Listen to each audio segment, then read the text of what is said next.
The 18th century dawned with a sense of boundless possibility, as if the world itself had become a grand stage for empires to perform upon. Across the ocean stretched sails like wings of ambition, carrying the banners of England, France, Spain, and the Netherlands far beyond their European shores. Maps that had once been blank or filled with fanciful drawings of beasts now bore names and claims, as coasts from the Caribbean to the Indian Ocean were marked with the signatures of European power. In the ports of London, Amsterdam, Bordeaux, and Cadiz, the air trembled with the sounds of trade. Ships arrived groaning under the weight of sugar and tobacco from the Americas, furs from the frozen forests of Canada, spices from the Indies, and silks from Bengal. Merchants bargained, dock workers shouted, and coins clinked as fortunes were exchanged in the shadows of towering masts. Exotic goods flowed into the parlors of Europe, reshaping diets, fashions, and dreams. Tea sweetened with Caribbean sugar became a ritual in England. Chocolate and coffee spread through Parisian salons. Spanish silver crossed oceans and continents, binding the globe together in an invisible net of commerce. Amid this frenzy of exchange, England rose with a determination that seemed unstoppable. A century earlier, civil war had torn its kingdom apart, kings had been overthrown, and the monarchy itself questioned. Yet from the turmoil came a new foundation, the glorious Revolution of 1688, a settlement that bound monarchy and parliament together in a balance of power. With this structure came innovation, new banks, a national debt that could fund vast undertakings, and a taxation system designed to fuel the engines of war.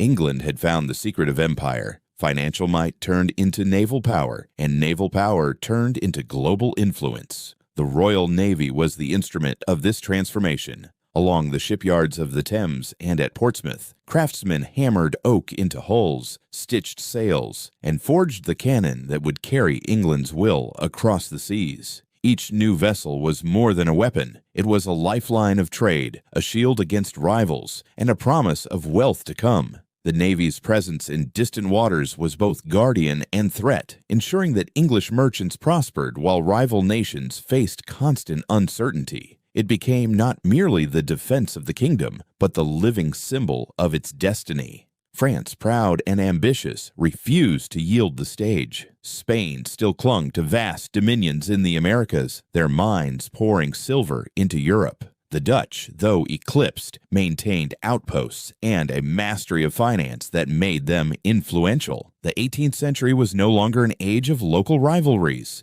It had become a world of interconnected battlefields, where struggles in India or Canada could alter the balance of power in Europe itself. In this new order, England's future would no longer be decided only in its parliaments or its fields, but in distant colonies, on storm-tossed seas, and in the clash of muskets and cannon thousands of miles from home. Stability at home, commerce that stretched across oceans, and a navy stronger than any rival had prepared England for what was to come. The foundations were laid for a contest that would reach across continents and determine who would shape the future of the modern world. The stage was set for the 7 Years' War, a conflict unlike any before it, fought from the icy rivers of Canada to the jungles of Bengal, from the sugar islands of the Caribbean to the plains of Europe. It would test the limits of power, redraw the maps of empire, and plant the seeds of revolutions yet to come. To follow this journey is to witness how England, once fractured by its own divisions, transformed into the architect of a global empire. And if this story draws you in,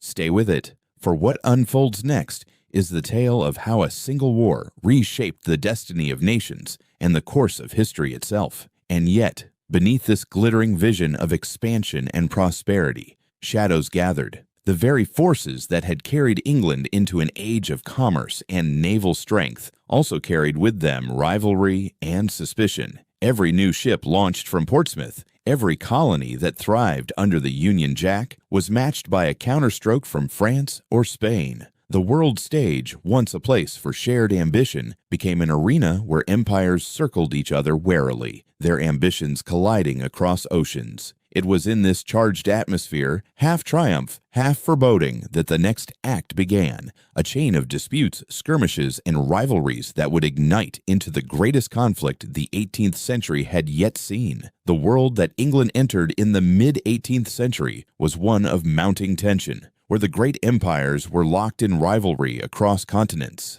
In North America, the Ohio Valley became the first and most visible flashpoint. Its forests and rivers, rich in resources, were claimed by both Britain and France. French expeditions, supported by long-standing alliances with native communities, constructed a chain of forts to secure the corridor between Canada and Louisiana. British colonists, driven by hopes of land and opportunity, pushed westward beyond the Alleghenies. The frontier was not a line on a map, but a shifting zone of ambition, where encounters between settlers, soldiers, and indigenous peoples carried the seeds of wider conflict. It was here that a young officer named George Washington stepped into the story, his mission at the forks of the Ohio, setting in motion events that neither London nor Paris could fully command. But North America was only one theater of this brewing struggle. In India, the contest between Britain and France grew sharper with each passing year. For decades, merchants of both nations had traded side by side, their posts guarded by local troops and artillery, their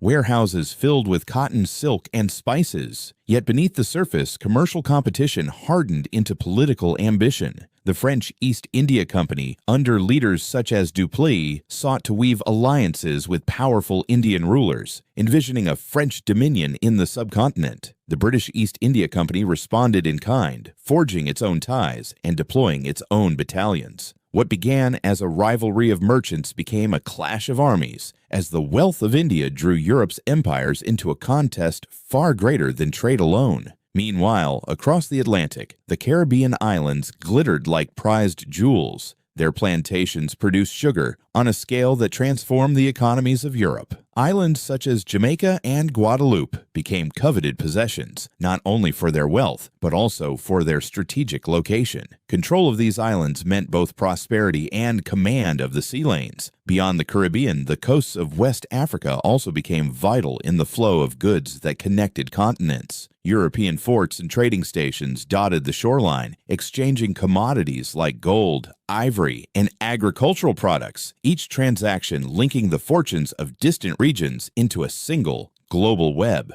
For Britain, the stakes could not have been clearer. The nation's prosperity now depended on these distant networks, and any threat to them was a threat to its very future. Merchants in London knew that colonies were no longer luxuries. They were essential lifelines, sustaining the kingdom with wealth and trade. France, equally determined, sought to weaken Britain's global position by cutting off these routes and asserting its own supremacy. A skirmish in the forests of America could alter debates in Parliament, just as a siege in India could reshape the financial markets of London. The conflicts were linked, their echoes resonating across oceans. The world tightened with tension. Settlers on the frontier feared encirclement. Company officials in India plotted to outmaneuver rivals. Caribbean planters watched the seas, anxious of enemy fleets. Diplomats in Europe traded accusations, each convinced that the other side was preparing for war. The globe itself seemed poised on the edge of a conflict too vast to be contained within any single region. Thus, the stage was set. England, strengthened by revolution, commerce, and its navy, prepared to defend its far-reaching possessions and challenge France wherever their interests collided. The Ohio Valley, the fields of Bengal, the sugar islands of the Caribbean, and the trading posts of West Africa all became stepping stones toward a confrontation that would span the globe. Soon, sparks from these borderlands would kindle a fire reaching across continents. The 7 Years' War was about to begin,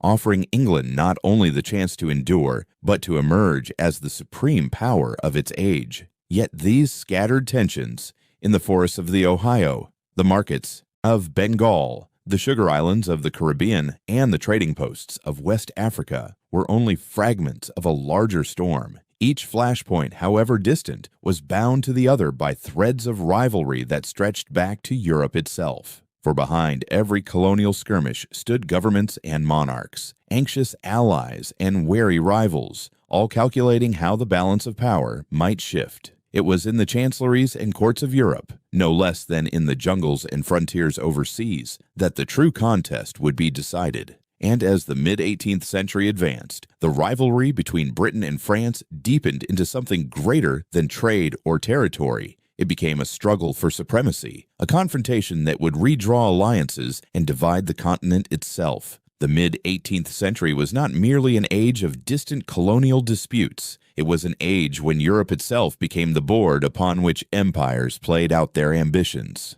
At the heart of it all stood the growing rivalry between Britain and France, a struggle not confined to one continent but radiating outward in every direction. Both powers envisioned more than defense or survival. They sought dominance, the right to shape the modern world in their own image. France looked outward with the ambition of a continental titan. Its armies were vast, its alliances deep, and its influence across Europe unmatched. From Versailles, French ministers imagined a global system in which French language, commerce, and culture would prevail. From the courts of Vienna to the harbors of the Caribbean, Britain, by contrast, placed its faith in the sea. Its statesmen and merchants believed that mastery of trade routes and naval supremacy would secure not only prosperity, but a form of power greater than any army could command. The collision between these two visions was inevitable, for each empire dreamed of a future that could not coexist with the other. The contest was not only between two nations, but between two alliances.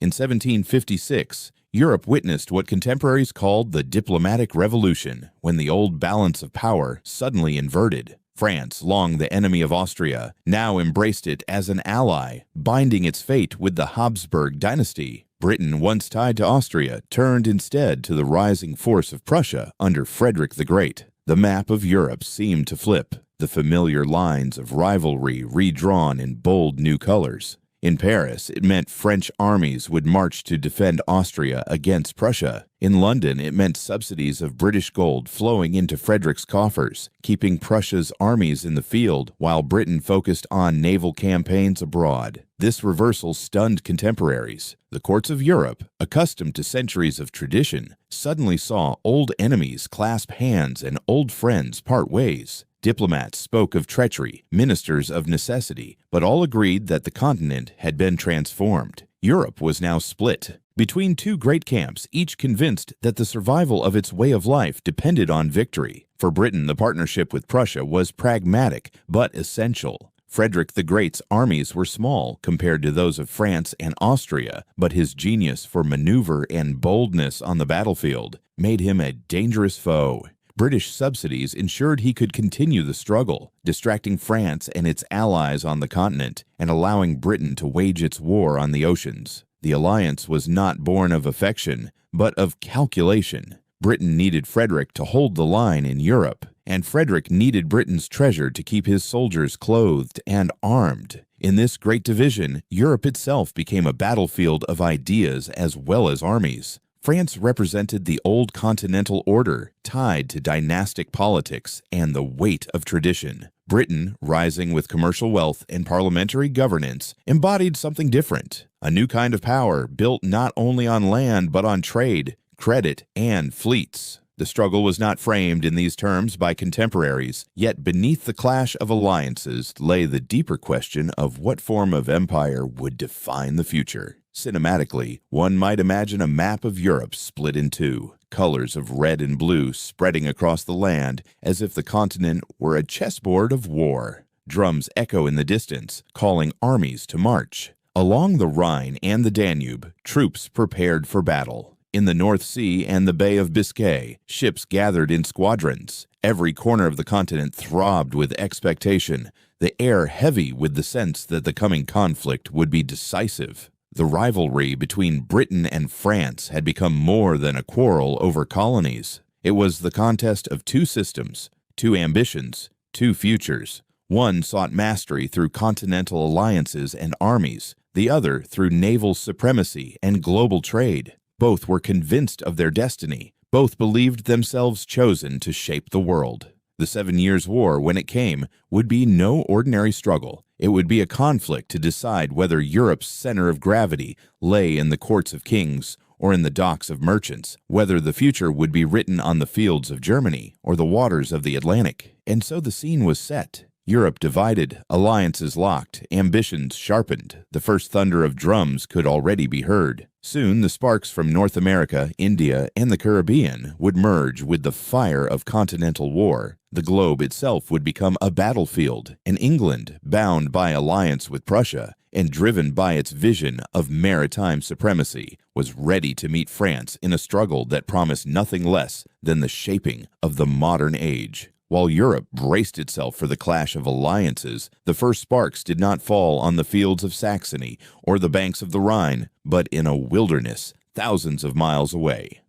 The seer and ambitions of kings and ministers found their sharpest edge not in marble courts, but in the forests of North America, where empires collided over rivers, valleys, and fortresses yet unbuilt. It was here, far from the grandeur of Versailles or Westminster, that the war truly began, not with seasoned generals, but with a young and untested officer whose name would echo through history, George Washington. The Ohio Valley in the summer of 1754 became the unlikely stage upon which a young provincial officer would stumble into destiny. It was a land of dense forests and winding rivers, a meeting ground of empires where French, British, and native interests collided. For generations, indigenous nations had shaped the balance of power here, trading with both sides, sometimes allying, sometimes resisting. Yet by the mid-18th century, European ambition pressed so heavily upon this frontier that even the smallest clash could reverberate across oceans.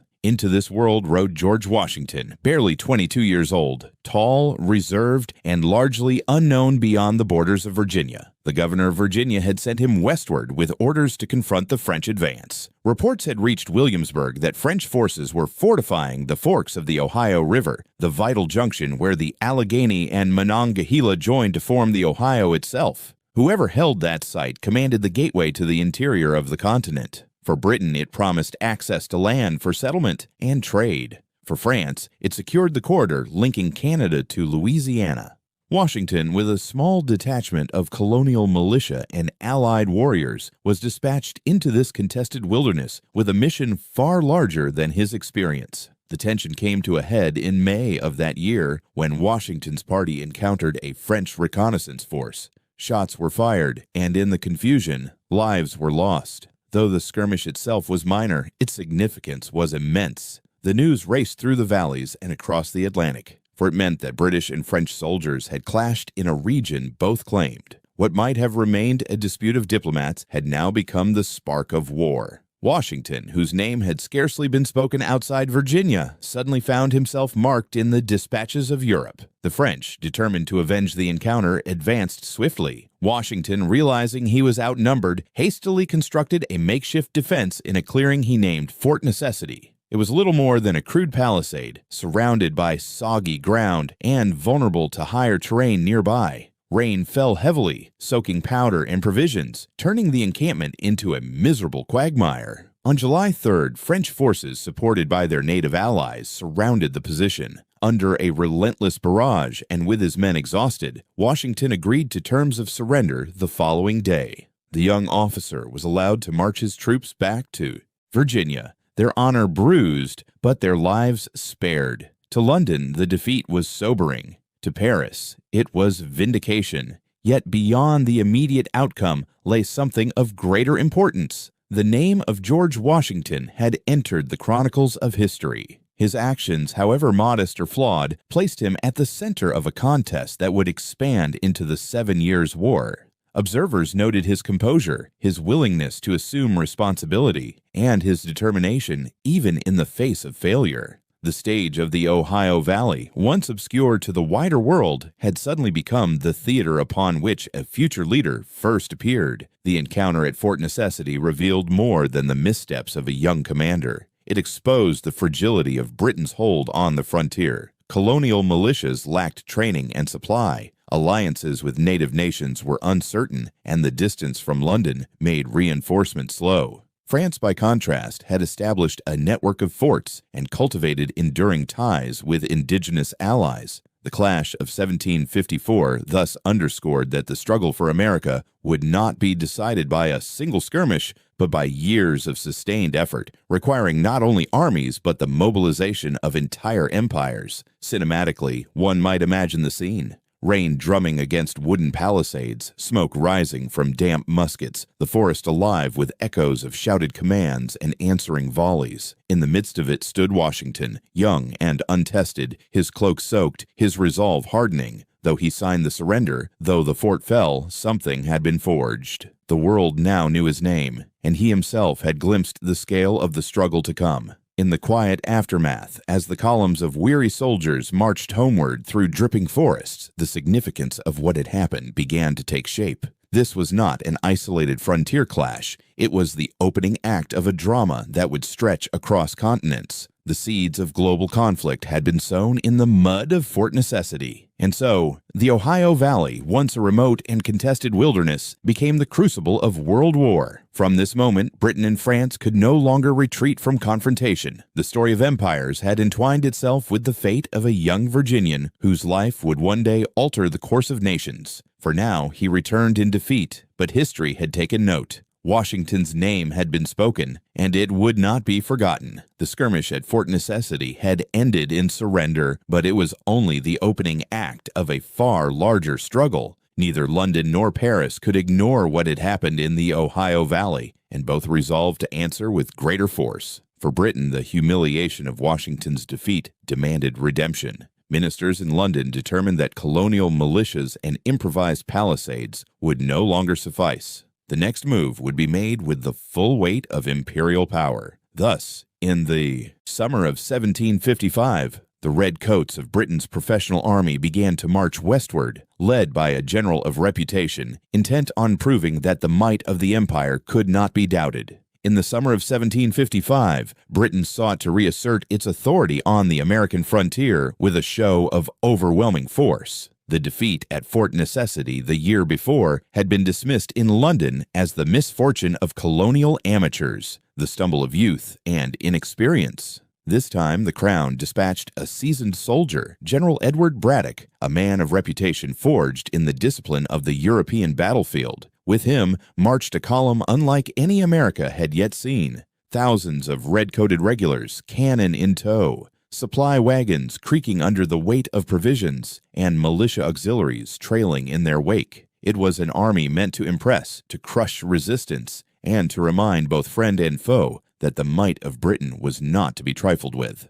Braddock's objective was the same Ohio Valley that had humiliated Washington the year before. His orders were to seize Fort Duquesne, the French stronghold at the forks of the Ohio. Strategically placed, the fort was the hinge upon which control of the interior turned. If Britain could drive the French from it, the frontier might be secured for settlement and trade. Confidence in the expedition was high. Braddock himself, steeped in the traditions of formal European war, dismissed warnings about the terrain and underestimated the tactics of his adversaries. He imagined that disciplined volleys and the steady advance of regular troops would suffice against what he considered little more than irregular foes. But the wilderness was no parade ground. The road carved westward from Virginia was rough and narrow, hemmed in by dense forests and steep ridges. Progress was painfully slow. Wagons bogged down, horses faltered, and every mile was won through backbreaking labor. Washington, serving as one of Braddock's aides, urged caution, reminding his commander that the French and their native allies would not wait politely behind walls, but would strike from the shadows. Braddock, confident in the superiority of British arms, pressed on regardless.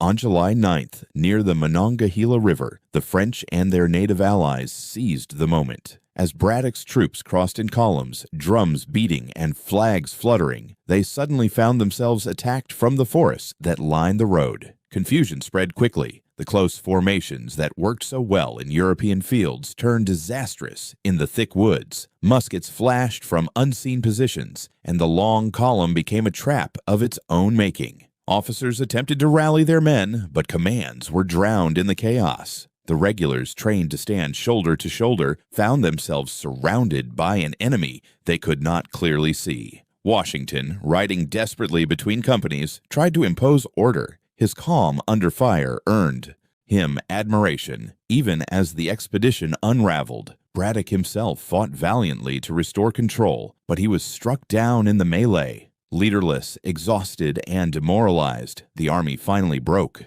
What had begun as a march of confidence ended in retreat, the remnants staggering back along the road they had so proudly cut only days before. The dream of an easy victory in the Ohio Valley had dissolved in the forests of Pennsylvania. The shock of the defeat was immense. In the colonies, it sowed fear that the frontier was fatally exposed. Settlers looked anxiously to their defenses, wondering if French influence and native alliances would now sweep unchecked across the backcountry. In London, the mood was grim. Dispatches told of the loss of men, supplies, and morale. What was meant to be a demonstration of imperial strength had turned into a humiliating disaster. Ministers muttered about mismanagement, members of Parliament demanded explanations, and the public, accustomed to thinking of Britain as unassailable, found themselves staring at the possibility of vulnerability. Yet in the ashes of the defeat, one figure quietly emerged with a reputation burnished rather than broken. Washington, though still young and a colonial, had shown composure, courage, and judgment that contrasted starkly with the overconfidence of his commander. His role in organizing the retreat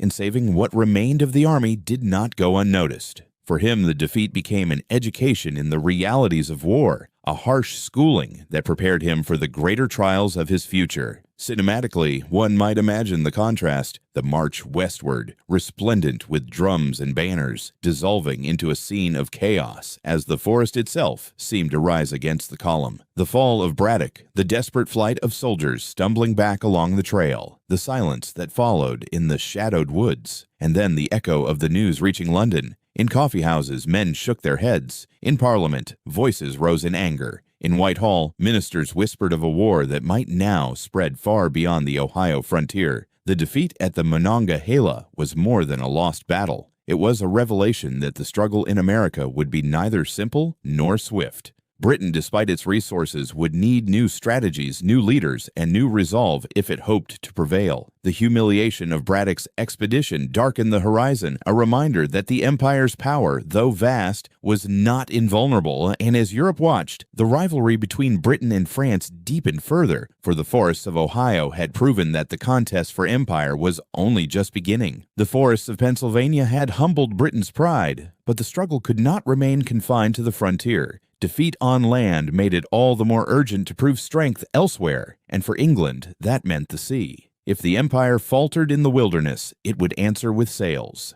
and cannon upon the oceans. Thus, even before Parliament spoke the language of war, the Royal Navy carried it into practice, turning waterways into battlegrounds and transforming uneasy peace into open rivalry. By 1755, even before declarations were written or treaties broken, the seas themselves betrayed the truth. War had already begun. The forests of Ohio had seen defeat. The Monongahela had echoed with retreat. And now the great struggle spilled outward into the oceans that bound the world together. It was here, upon the waves, that Britain would demonstrate the reach of its power, and here that the rivalry with France would escalate into open hostility. Royal Navy squadrons patrolled the Channel and the Atlantic with a new vigilance. Orders from London were explicit, though never officially proclaimed: intercept French shipping, harass their commerce, and weaken their capacity before the first formal shot of war was acknowledged in Europe. British captains, proud of their seamanship and eager for prize money, set about their work with zeal. French merchant vessels heavy with cargo, bound from the Caribbean or Canada, found themselves shadowed by British sails. One after another, ships were halted, boarded, and seized, their crews astonished that such actions could take place without any formal declaration. The Channel, once a highway of trade, became a stage for confrontation, the horizon alive with pursuit.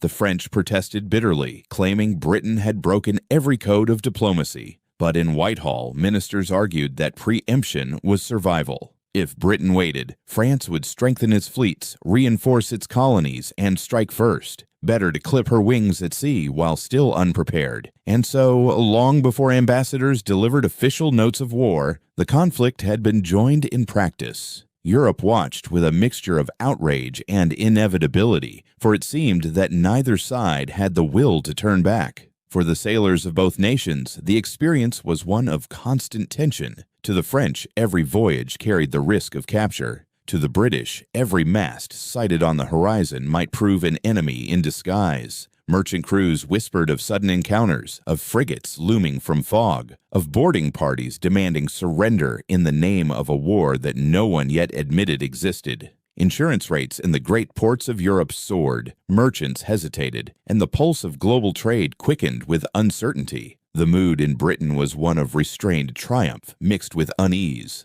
On the one hand, the seizures enriched captains and crews, filling the coffers of the Admiralty and depriving France of precious supplies. On the other, the public understood that such actions made full-scale war inevitable. Newspapers hinted at victories without battles, at prizes taken without bloodshed, but behind the pride was a recognition that France could not ignore the insult. Each captured vessel was a spark, and sparks, once struck, cannot easily be contained. Across the Channel, Paris seethed. Ministers denounced British aggression, ambassadors lodged formal complaints, and shipowners demanded protection. France prepared its navy, called its allies closer, and warned that Britain's provocations would bring consequences. Yet the French also understood the wider stakes. To control the seas was to control the arteries of empire. If Britain dominated the Atlantic, France's colonies would wither, its trade collapse, and its revenues shrink. The struggle was no longer optional. Cinematically, one might imagine the image of great wooden hulls rising and falling with the Atlantic swell, the wind taut in the sails, flags snapping against a gray sky. A French merchantman, heavy with sugar and timber, suddenly shadowed by the lean silhouette of a British frigate.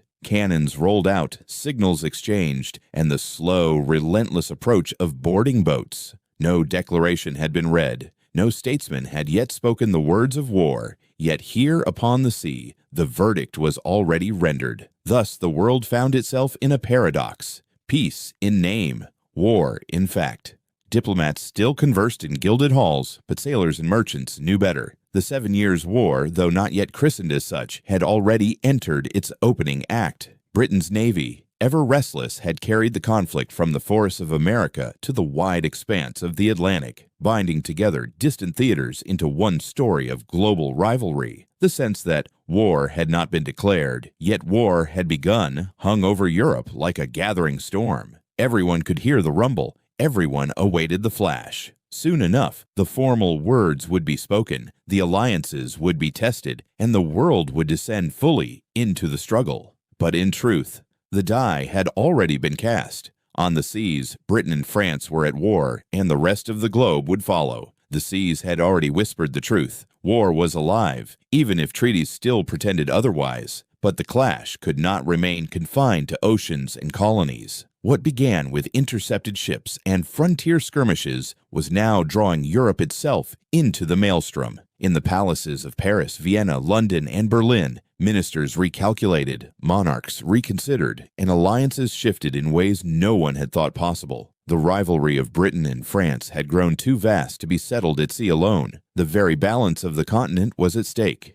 And in 1756, with Europe divided and the world aflame, a new phase began, one that would carry the war from the Atlantic swells to the heart of Saxony, and place at its center the figure whom history would call the gambler of Europe, Frederick the Great. By 1756, the conflict that had smoldered on the edges of empires could no longer be contained. What began in the forests of America and on the waters of the Atlantic now surged into the very heart of Europe. The continent, already uneasy after the diplomatic upheavals of the previous year, found itself divided into rival camps, each convinced that survival demanded nothing less than total victory. On one side stood Britain, newly bound to the rising kingdom of Prussia. The alliance was pragmatic, born not of affection but of necessity. Britain's interests were global. Its ministers sought to secure trade routes, protect colonies, and dominate the seas. Yet without an ally on the continent, Britain risked seeing its enemies concentrate their armies in Europe while its navy ranged far afield. Prussia, led by Frederick II, provided the answer. Small in territory, modest in population, but disciplined and fierce in spirit, Prussia had forged one of the most efficient armies in Europe.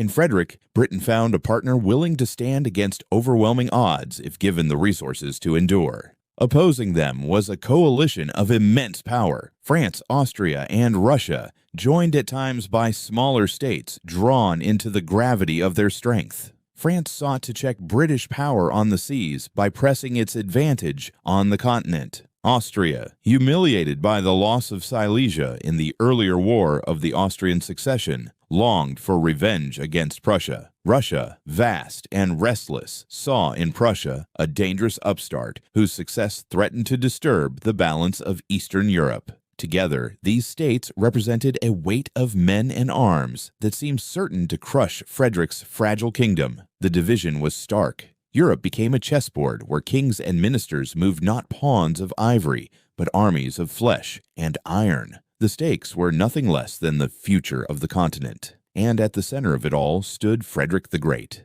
the man contemporaries called the Gambler of Europe. Frederick had inherited from his father not only a disciplined army, but also a restless ambition. He studied the campaigns of Caesar and Gustavus Adolphus, admired the music of Bach, and wrote philosophy in the evenings. But his true genius lay in the art of war. Where others saw caution, he saw opportunity. Where others hesitated, he advanced. His confidence was legendary, his willingness to take risks unnerving even to allies. The Gambler of Europe, they called him because he wagered everything, his throne, his kingdom, even his life, on the outcome of battles that seemed hopeless. In 1756, with his enemies gathering, Frederick did what gamblers do. He struck first. With precision and speed, his armies marched into Saxony, overwhelming the elector's forces and seizing the resources of the land. Europe was stunned. Diplomats had spoken of negotiations, of possible settlements, but Frederick had chosen preemption. The message was clear. Prussia would not wait passively for the storm. It would shape the storm itself. The response was swift. Austria rallied its armies. France prepared to send troops to the Rhine, and Russia began its slow but steady march westward. The continent trembled as alliances hardened and armies mobilized. For Britain, the invasion of Saxony was both a shock and an opportunity. Shock because it revealed Frederick's audacity and the scale of the coming conflict. Opportunity because every Austrian, French, and Russian regiment diverted against Prussia was a regiment not marching to threaten Britain's colonies. Thus, British gold flowed eastward, paying Prussian soldiers, financing campaigns, and ensuring that Frederick could remain in the field. The contrast between the two camps could not have been sharper. France and Austria, bound together despite centuries of hostility, now marched side by side. Russia, distant yet decisive, committed its vast manpower to the coalition. Against them stood Britain, whose navy ruled the seas but whose army was modest, and Prussia, whose army was formidable, but whose resources were thin. The imbalance was evident to all. Yet Frederick believed that with daring, discipline, and speed, he could offset numbers with brilliance. Cinematically, one can imagine a great map of Europe spread across a council table, candles flickering. The pieces moved not in theory, but in blood and steel. To the west, French banners massed along the Rhine. To the south, Austrian forces drilled in the plains of Bohemia. To the east, Russian columns advanced across Poland. And in the north, a single defiant kingdom, Prussia, stood like a fortress against the tide. Drums rolled, bugles called, and across the continent, men marched to a war that would consume Europe as completely as it consumed the colonies overseas. For Frederick, the stakes were personal as well as political. Each campaign was a gamble against annihilation. His victories would astonish the world, his defeats nearly destroy him. Yet time and again, he returned to the field, convinced that fortune favored the bold. For Britain, his survival was indispensable.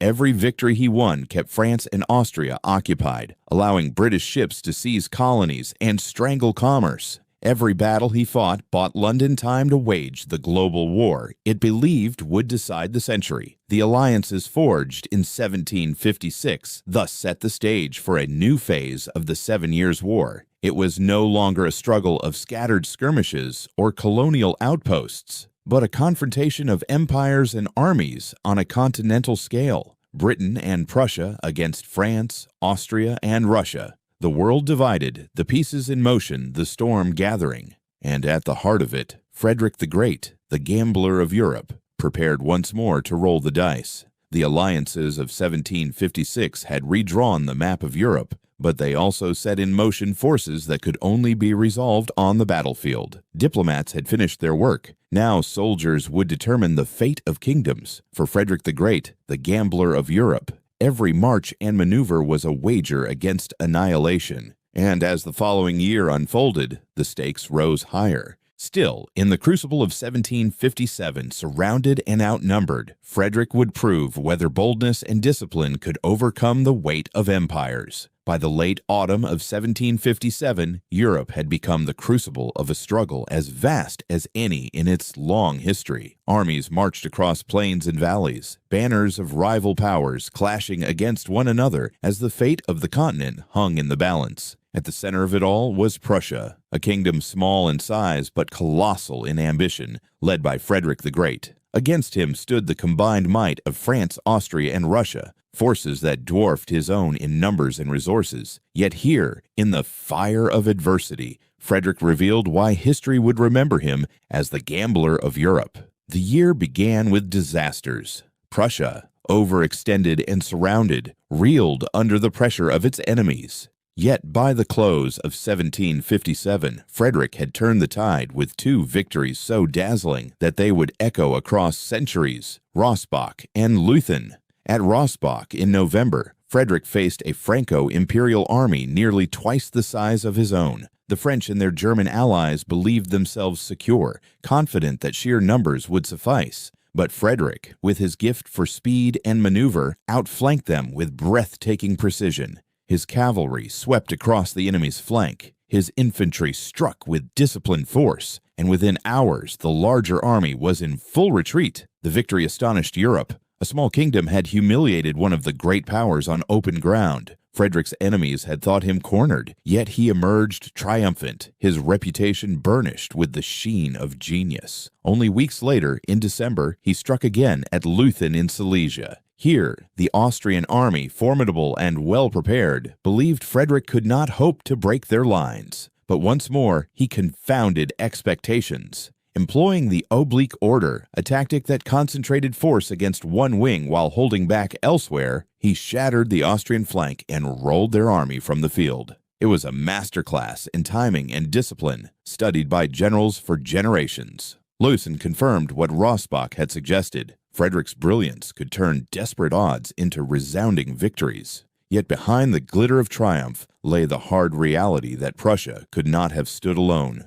Every musket fired at Rossbach, every cannon that thundered at Leuthen, was sustained not only by Prussia's discipline, but also by Britain's gold. London understood that its survival as a maritime empire depended on keeping France entangled in Europe. Subsidies flowed steadily eastward, millions of pounds sterling to feed Prussian soldiers, to purchase powder and shot, to keep Frederick's armies in the field. It was said in London that Britain fought with coin, while Prussia fought with blood. On the continent, the King of Prussia marched and maneuvered. In Whitehall, ministers counted the cost and sent more treasure across the Channel. This arrangement suited both sides. Britain, whose strength was naval, had no desire to commit large armies to the killing fields of Europe. Instead, it let Frederick bear the weight of continental war, while Britain struck at France's colonies and commerce overseas. Frederick, for his part, needed Britain's subsidies as desperately as Britain needed his stubborn defense.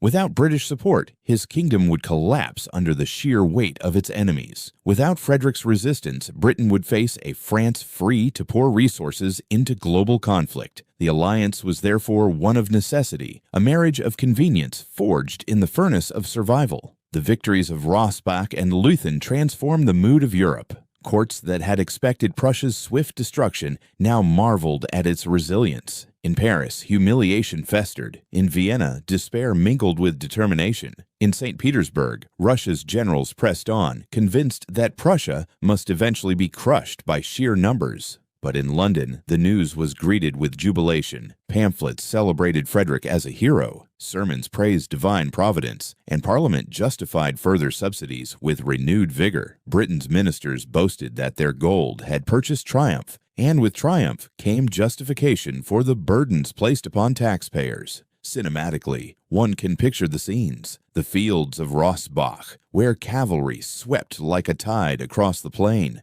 The snows of Leuthen, where disciplined ranks advanced in perfect alignment against the Austrian flank. Then the great map of Europe in candlelit chambers, where envoys carried news of victory and ministers calculated the price of continuing the struggle. The thunder of cannon and the shuffle of coins, the clash of armies and the counting of gold. These were the twin rhythms of the war. For Frederick, the victories were more than military successes. They were lifelines. Each battle won gave his soldiers renewed faith, his allies renewed confidence, and his enemies pause to reconsider their assumptions. For Britain, they justified the strategy of fighting with gold, of letting subsidies and finance substitute for men. This was war waged as much in treasuries as on battlefields, a recognition that in the 18th century, coin and credit were as decisive as courage. The year 1757 closed with Europe astonished by what had transpired. Against impossible odds, Frederick had not only survived, but triumphed. Britain, though absent from the fields of Rossbach and Leuthen, was nonetheless present in every musket, every ration, every regiment that Frederick commanded. Together, the unlikely allies had demonstrated that brilliance and finance, when joined, could challenge even the mightiest coalitions. Yet the war was far from over. For every Rossbach, there would be reverses. For every Leuthen, there would be dark days. France, Austria, and Russia were wounded, but not broken.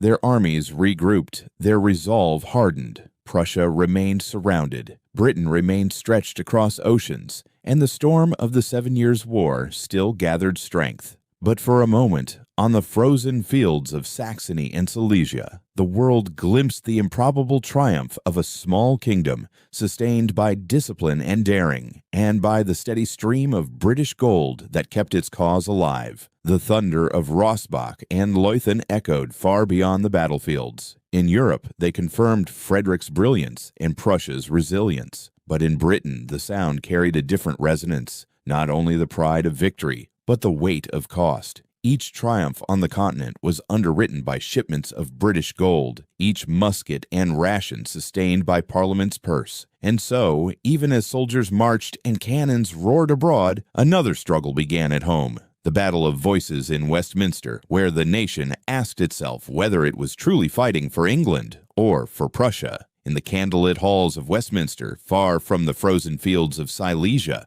or the cavalry charges of Rossbach, another battle unfolded, a quieter one, fought not with cannon or musket, but with speeches, pamphlets, and the power of persuasion. This was the battle for Britain's purse, and at its heart lay a single question. Should the kingdom continue to pour its gold into the hands of Frederick of Prussia? The victories of 1757 had astonished Europe, but they had also come at a staggering cost. Each shipment of subsidies, each consignment of powder and coin sent across the Channel drew heavily upon Britain's treasury. In Parliament, members rose in fiery debate. Supporters of the alliance argued that every shilling sent eastward was a shilling well spent. By sustaining Frederick's army, they insisted, Britain kept France and Austria pinned on the continent, unable to turn their full attention to the colonies overseas. Every Prussian victory was, in effect, an English victory, purchased not with English lives, but with English gold.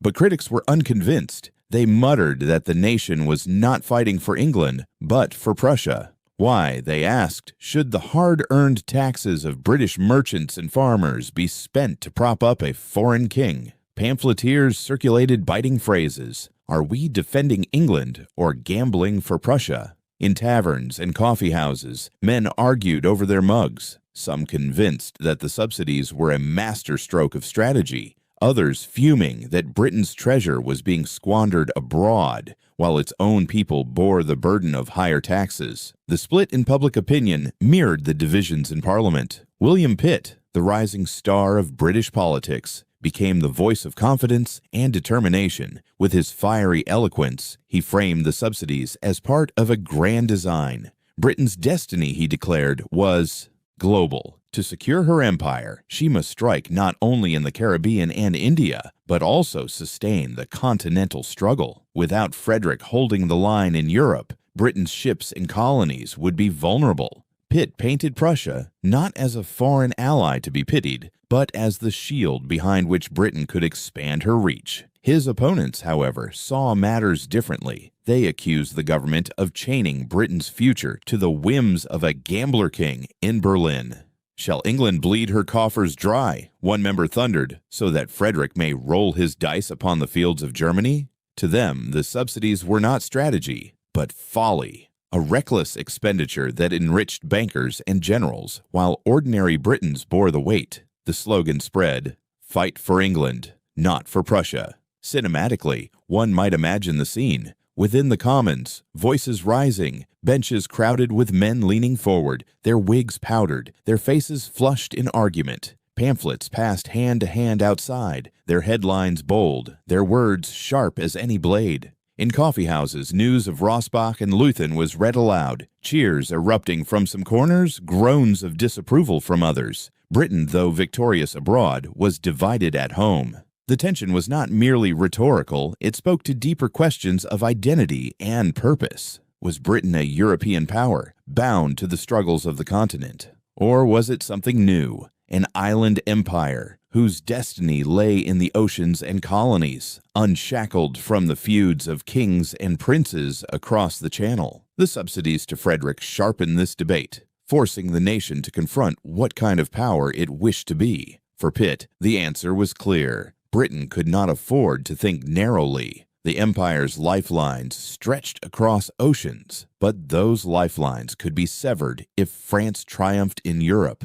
Frederick's victories bought Britain time and space, allowing her navy to seize colonies, her merchants to expand trade, and her empire to grow. Gold spent in Saxony or Silesia was not wasted. It was an investment in the larger war, yet doubt lingered. Each new tax bill, each new appropriation of funds reminded Britons of the cost. Farmers grumbled of rising levies, merchants of squeezed profits, workers of dearer bread. The war was distant, but its burdens were felt at home. The cry, "Fight for England, not for Prussia," resonated because it spoke to a fear that the nation's leaders were sacrificing domestic well-being on the altar of continental ambition. Still, the victories of Frederick carried undeniable weight. News of Rossbach and Leuthen gave Pitt ammunition to silence critics, at least temporarily. He could point to results, to armies defeated, to allies sustained. The pamphlets that once jeered at subsidies now found themselves challenged by headlines proclaiming "Prussia saves Europe."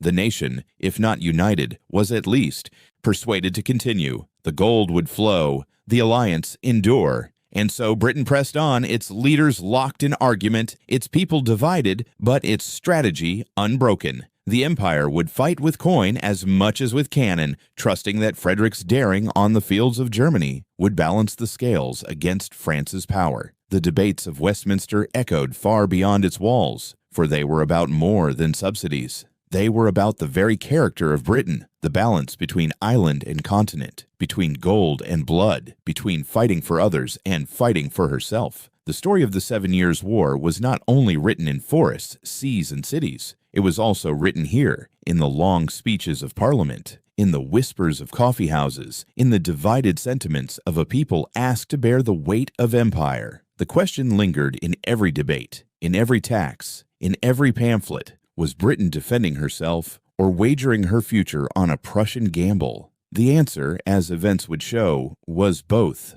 Amid these arguments, pamphlets passed in coffeehouses, voices rising in Parliament, and taxpayers questioning the price of empire. Britain seemed caught between hesitation and resolve. Yet from this uncertainty emerged a leader whose vision would cut through doubt. Where others saw subsidies and burdens, he saw strategy and opportunity. Where others debated whether Britain fought for Prussia or for herself, he proclaimed that she fought for a destiny far greater. His name was William Pitt, and soon his voice would reshape not only Britain's war effort, but the very scope of the conflict itself. By the middle years of the 1750s, as Parliament argued and armies marched, a single figure rose to redefine Britain's war effort: William Pitt the Elder. Few men had entered public life with such a combination of eloquence, vision, and sheer force of will. To his admirers, he was a patriot of uncommon fire, to his enemies, an ambitious demagogue. Yet even they admitted that no one could match his gift for transforming words into action. Pitt had long spoken of Britain as a nation destined for greatness beyond the confines of Europe, and now, in the crucible of the 7 Years' War, he was given the chance to prove it. At first, his rise was anything but assured.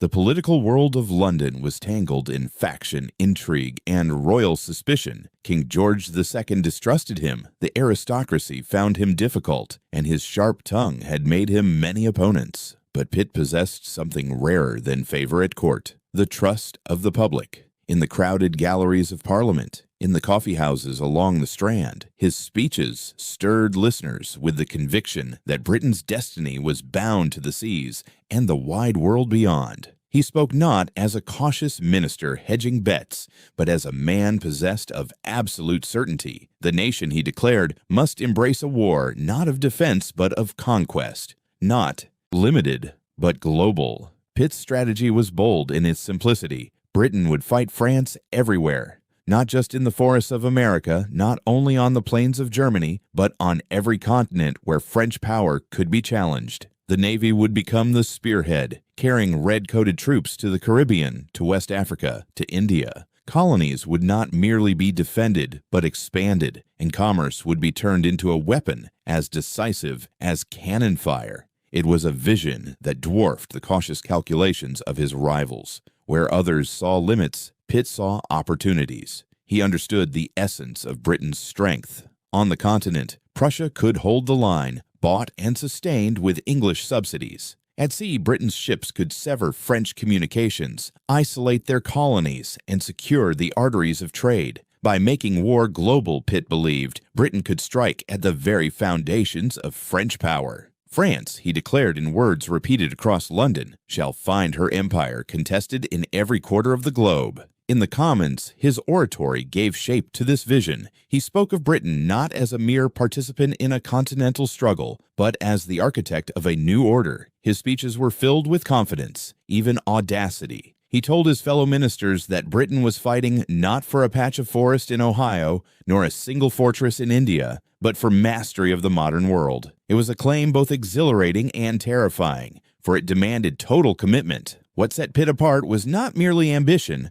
but the ability to inspire. Merchants believed him when he promised that British trade would expand under his plan. Sailors cheered the idea of carrying war to distant seas, certain of both adventure and reward. Even common citizens who bore the cost of higher taxes felt that under Pitt's leadership, their sacrifices had purpose. For a brief moment, the divisions that had haunted Britain seemed to give way to a unifying vision. The war was no longer about defending allies or propping up Prussia, but about seizing Britain's destiny as a global empire. Of course, not all were convinced. His opponents whispered that Pitt was reckless, that he was gambling the nation's treasure on dreams of conquest. They feared that stretching Britain's reach across oceans would invite disaster, but events soon gave him the upper hand. As victories accumulated, at sea, in America, in India, his vision was vindicated. Britain, once divided by doubts, began to rally behind the man who promised triumph on a scale no one else had dared to imagine. By 1757, William Pitt the Elder had become more than a minister. He was the architect of Britain's war, the voice that gave direction to chaos. In him, strategy and spirit combined. Where Frederick gambled with armies, Pitt gambled with nations. His determination would carry Britain into battles fought thousands of miles apart, binding them into a single story of ambition. And in that story, Britain would begin to define not only the outcome of the 7 Years' War, but the shape of the modern world to come. Pitt's vision was not confined to speeches in Westminster or strategies drawn upon maps. It demanded proof on the battlefield, across oceans where Britain's fate would be tested. Nowhere was this more apparent than in North America, where the struggle with France had already consumed frontier and forest alike. Under Pitt's direction, the war would no longer be defensive, no longer reactive. It would become an assault aimed at breaking French power entirely. And so, across the Atlantic, the campaign unfolded in a theater vast and decisive, where victories would echo from colonial towns to the halls of empire. Across the Atlantic, The struggle in North America, remembered as the French and Indian War, became one of the most decisive theaters of the 7 Years' War. Here, in the forests, rivers, and fortresses of Canada and the American colonies, the clash between Britain and France reached its most dramatic expression. The prize was vast, control of the continent, stretching from the Atlantic seaboard to the Mississippi River and beyond. For both nations, victory in America promised not only territory, but dominance in the new world that was slowly shaping the balance of global power. The tide began to turn with the fall of Louisbourg in 1758. That fortress, guarding the entrance to the Gulf of St. Lawrence, was the gateway to Canada itself. Perched upon Cape Breton Island, its guns commanded the sea lanes through which supplies and reinforcements flowed to New France. For years, it had stood as a formidable barrier to British ambitions. When British forces, supported by the Navy, finally reduced it, the way was open to the heart of French Canada. Merchants and settlers in New England celebrated the news, sensing that the long struggle along the frontier might at last tilt in their favor. Yet it was the following year, 1759, that would etch itself into history. General James Wolfe, young and resolute, led British forces against the French under the experienced Marquis de Montcalm at Quebec. The fortress city, perched on high cliffs above the St. Lawrence, seemed impregnable. Montcalm believed the defenses and the river itself would hold off any assault. Wolfe, however, conceived a daring plan. Under cover of night, British troops scaled the cliffs at a narrow path upriver, emerging at dawn upon the open ground known as the Plains of Abraham. There, before the walls of Quebec, two armies met in a battle that would decide the fate of a continent. The encounter was swift but momentous. Wolfe, struck down in the midst of the fighting, did not live to see the full triumph of his men. Montcalm, too, was carried from the field, his command ended. In the aftermath, Quebec surrendered, and the world knew that the balance in North America had shifted forever. For Britain, the news was received with a mixture of grief and exultation, mourning the fallen general, but exulting in a victory that gave them mastery of Canada. For France, the blow was devastating. The jewel of New France,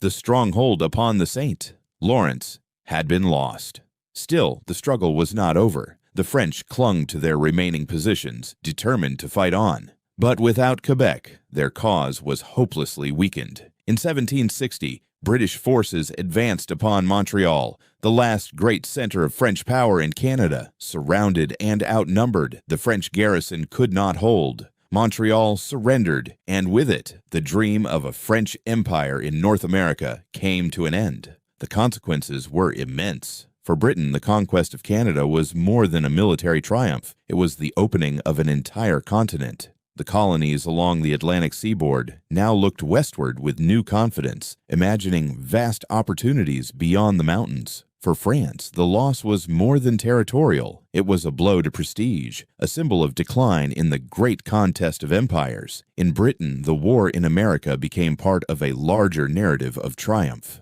Wolfe, though dead, was celebrated as a hero. Paintings and ballads carried his name, casting him as the youthful martyr of empire. Montcalm, too, was remembered with respect, his bravery acknowledged even by his adversaries. The story of Quebec was told not as a mere military engagement, but as a tragic epic where courage and sacrifice determined the course of nations. North America had been transformed. Where once French forts and alliances had checked British expansion, now the Union Jack flew from the St. Lawrence to the Great Lakes. The forests and rivers that had been the battleground of empire became the frontier of Britain's growing dominion. And in the quiet halls of London, ministers realized that the struggle had decided more than territory. It had set the foundations of Britain's global supremacy. The French and Indian War thus ended not in a single battle, but in a sequence of sieges and surrenders that reshaped the map of the continent. From the guns of Louisbourg to the fields of Quebec, from the capitulation at Montreal to the cheers of colonial towns, Britain emerged triumphant.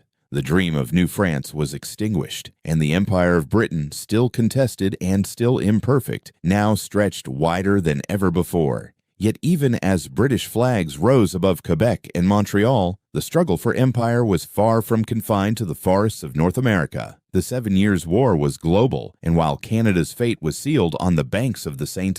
Lawrence, another contest of equal consequence unfolded half a world away. In the heat and wealth of India, where merchants had long traded in cotton, silk, and spices, commerce was giving way to conquest. Here, Britain and France waged a parallel struggle. One fought not only with soldiers and cannon, but with alliances, intrigue, and the ambitions of men like Robert Clive, whose actions would lay the first foundations of an empire that reached far beyond the Atlantic. In the same years when cannons thundered along the St. Lawrence and armies clashed on the fields of Saxony, another theater of the 7 Years' War unfolded thousands of miles away. This was India, where the struggle for empire was waged not only between Britain and France, but through their rival trading companies, their alliances with local rulers, and the immense wealth and influence of the subcontinent itself. Here, the East India Company, nominally a commercial enterprise,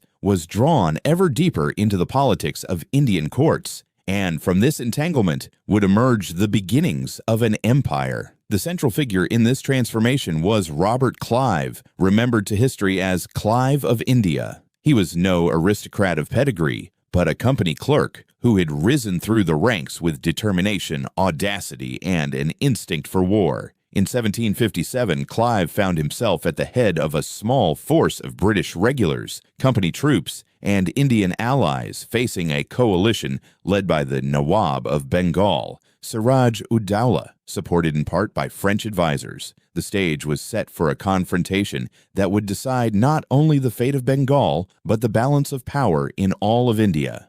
The Battle of Plassey, fought in June of that year, became one of the turning points of global history. On paper, Clive's army was hopelessly outnumbered. The Nawab commanded tens of thousands with cavalry, artillery, and elephants, arrayed in impressive force. Clive, by contrast, had barely a few thousand men, bolstered by discipline but dwarfed by the scale of his opponent. Yet behind the lines of the Nawab's army lay intrigue and division. Some of his generals, disillusioned with his leadership, had already been courted by Clive and promised rewards if they withheld their support. As the two sides faced one another near the village of Plassey, the contest became as much a matter of politics as of arms. The Nawab's troops advanced, but hesitation spread when key commanders held back, their loyalty uncertain. Clive, watching for the moment, unleashed his disciplined infantry and artillery in measured volleys. The effect was decisive. The Nawab's vast army, compromised from within, faltered and broke.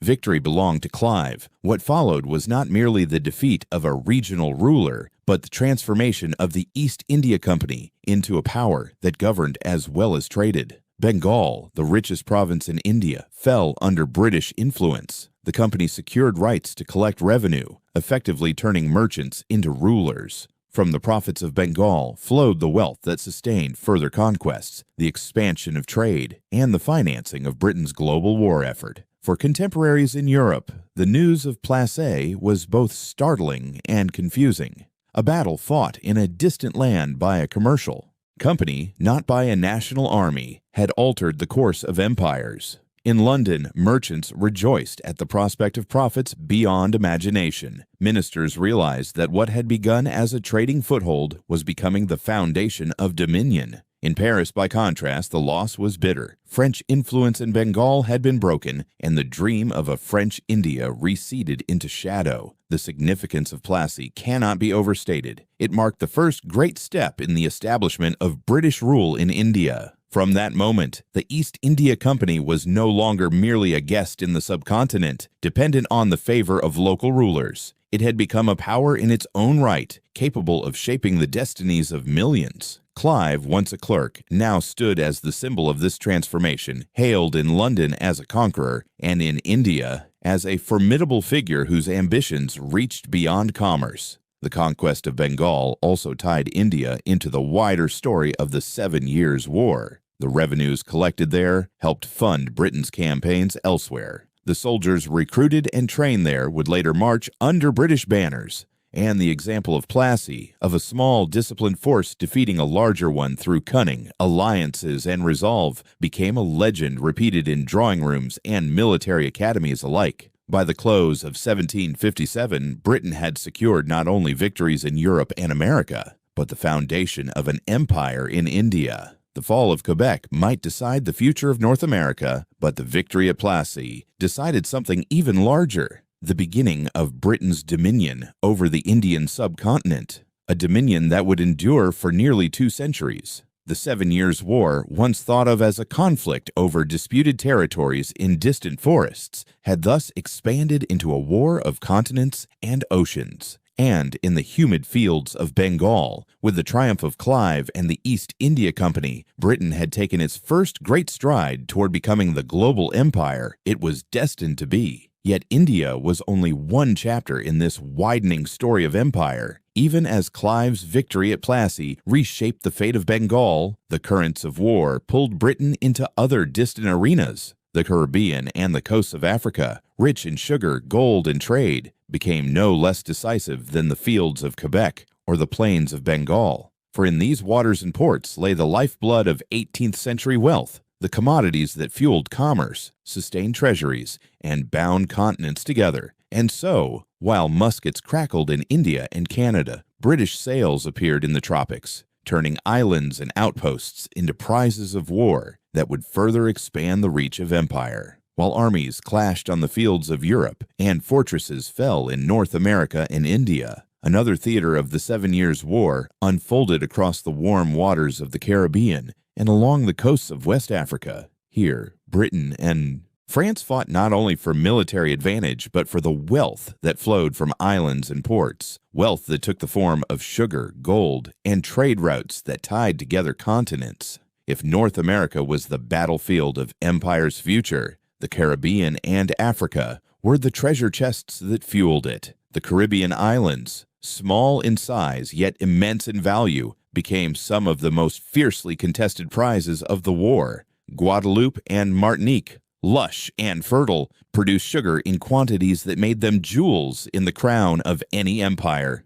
To Britain, seizing these islands promised both immediate riches and long-term dominance in the commerce of the Atlantic. In 1759, the Royal Navy, supported by British troops, launched an expedition against Guadeloupe. The defenses were determined, but the weight of naval power and the persistence of Britain's campaign carried the day. Guadeloupe fell, and with it came not only the control of an island, but of the trade networks that radiated from its harbors. The fight for Martinique followed soon after. Once again, Britain pressed its advantage, using its command of the sea to isolate the island and cut off reinforcements. Though Martinique resisted, the writing was on the wall. The Royal Navy's ability to deliver men, guns, and supplies wherever they were needed proved decisive. The conquest of these islands gave Britain leverage beyond measure. Sugar was not merely a commodity, it was the fuel of commerce, a product that drove economies, enriched merchants, and filled treasuries.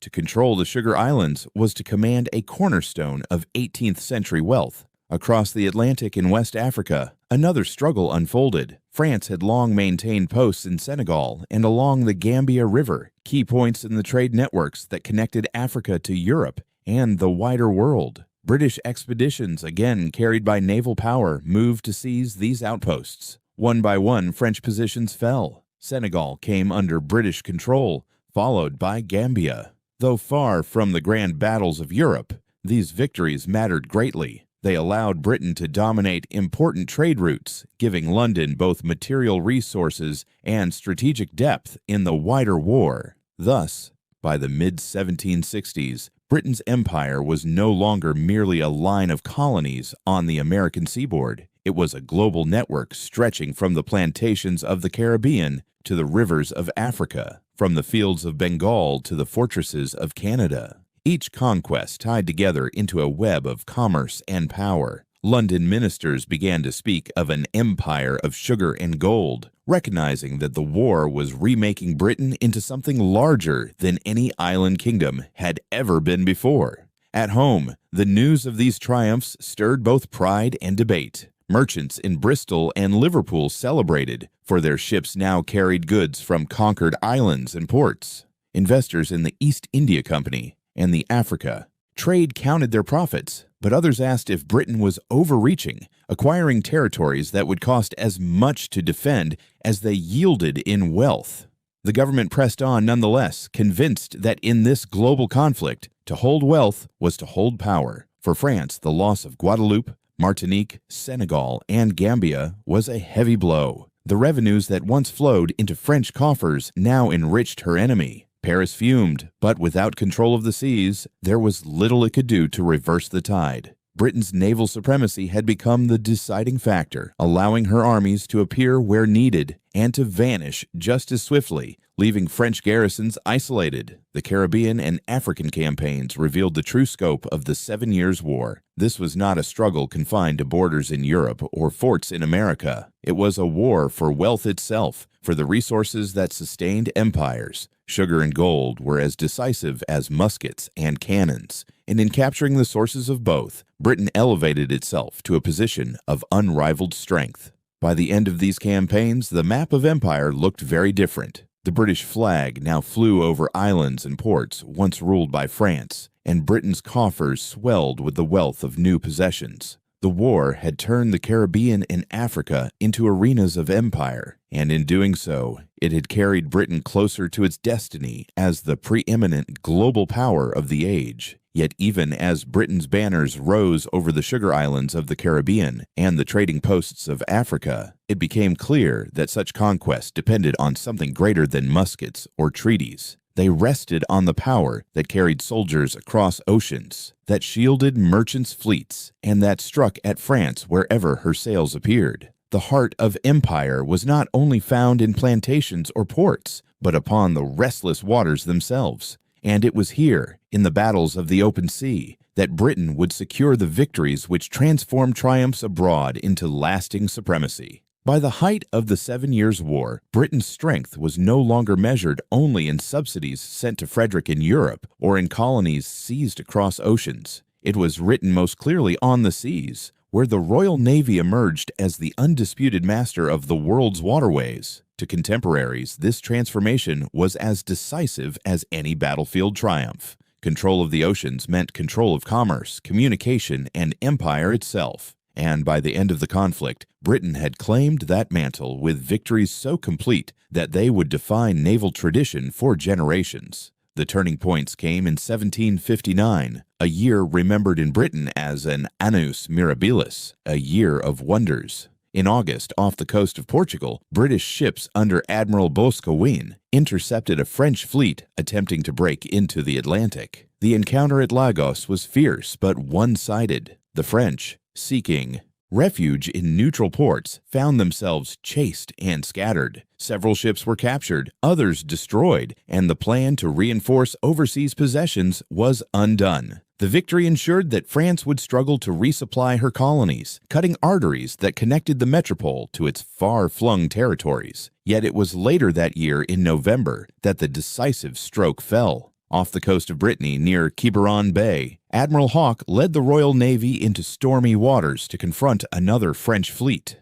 The seas were treacherous, with shoals and reefs lurking beneath gray waves, but Hawke pressed forward with audacity. The French sought shelter in the bay, hoping the weather and the coastline would deter pursuit. Instead, the British followed, driving their ships through tempest and peril. What followed was a crushing victory. French vessels were shattered or run aground, their navy broken as a force capable of challenging Britain at sea. The impact was immediate and immense. With Quiberon Bay, the last hope of France mounting an invasion of Britain evaporated. The channel was secure, the Atlantic lanes belonged to Britain, and the Royal Navy stood unrivaled. Merchants and ministers alike recognized that Britain had achieved not merely local superiority, but a global command of the seas. This was the inheritance of centuries of seafaring, reaching back to the medieval triumph at Sluys in 1340, when England first demonstrated that naval strength could decide wars, and to the defeat of the Spanish Armada in 1588, when storms and cannon fire together preserved the realm.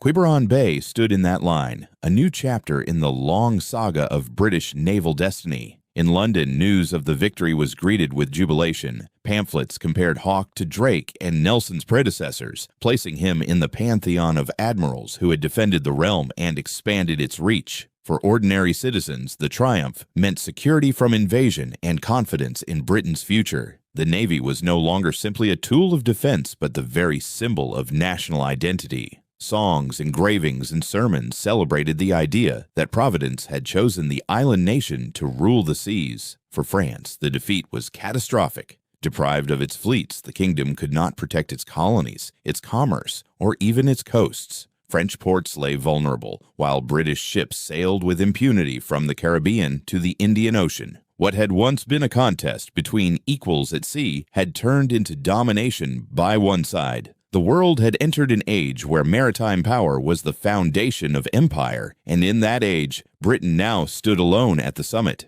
The victories at Lagos and Quiberon Bay also revealed something larger about the 7 Years' War, that this conflict was not only about land and armies, but about mobility, supply, and the ability to project power across oceans. The Royal Navy's triumphs allowed Britain to knit together far-flung victories in Canada, in Bengal, in the Caribbean, into a coherent story of global supremacy. Without command of the sea, none of these conquests could have been sustained. With it, they became the building blocks of empire. Thus, by the end of 1759, Britain's naval tradition had been renewed and extended. From Slice to the Armada, and now to Quiberon Bay, the line of victories stretched across centuries, each reinforcing the sense that the island kingdom was destined to rule the waves. The 7 Years' War gave new life to this tradition, proving once more that the sea was Britain's natural element, and that in its mastery lay the future of empire. The thunder of cannon at Quiberon Bay did more than shatter the French fleet. It announced to the world that Britain had seized command of the seas. And with that command, the victories fought in scattered theaters suddenly merged into a single story. From Canada to Bengal, from Guadeloupe to Senegal, every triumph was bound together by the Navy's shield. Thus, as the year 1759 drew to its close, contemporaries began to speak of it not merely as a season of victories, but as a miraculous turning point, a year in which Britain's fortunes seemed transformed by the hand of destiny itself. By the close of 1759, Britain stood at a height it had scarcely dared to imagine only a few years before. What had begun as a war of setbacks and uncertainties now seemed transformed into a cascade of triumphs. The year would forever be remembered as an annus mirabilis, a miraculous year in which British arms and fleets prevailed in every quarter of the globe, from the forests of Canada to the plains of India, from the islands of the Caribbean to the storm-lashed waters off Quiberon Bay. The news arriving in London was uniformly victorious.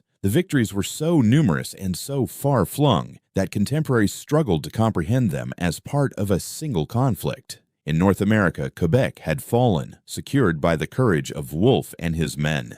In India, Clive's triumph at Plassey and the consolidation of Bengal promised a new dominion in the east. In the Caribbean, Guadeloupe was taken, ensuring British control of sugar islands that enriched its merchants. Off the coast of Africa, Senegal had been captured, giving Britain access to valuable trade routes. And at sea, where the fate of empires was ultimately decided, the Royal Navy had shattered French fleets at Lagos and Quiberon Bay, removing the threat of invasion and opening the oceans to British power. For ordinary citizens reading broadsheets in coffee houses, it seemed as though Providence itself had intervened. Here was a small island kingdom defeating one of the mightiest coalitions Europe had ever assembled. The sense of destiny, already strong in a people long accustomed to seafaring and trade, now deepened into conviction. Pamphlets and sermons spoke of Britain as chosen to rule the seas, her navy an instrument not merely of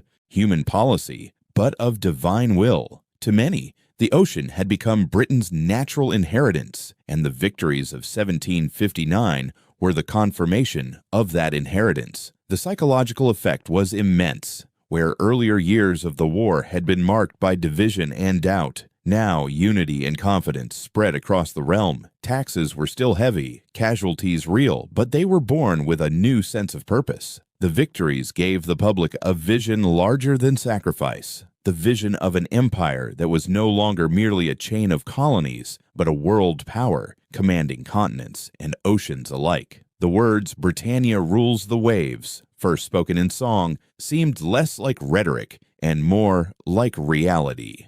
Ministers in London seized upon this momentum. William Pitt the Elder, whose vision had guided the strategy, was hailed as the architect of triumph.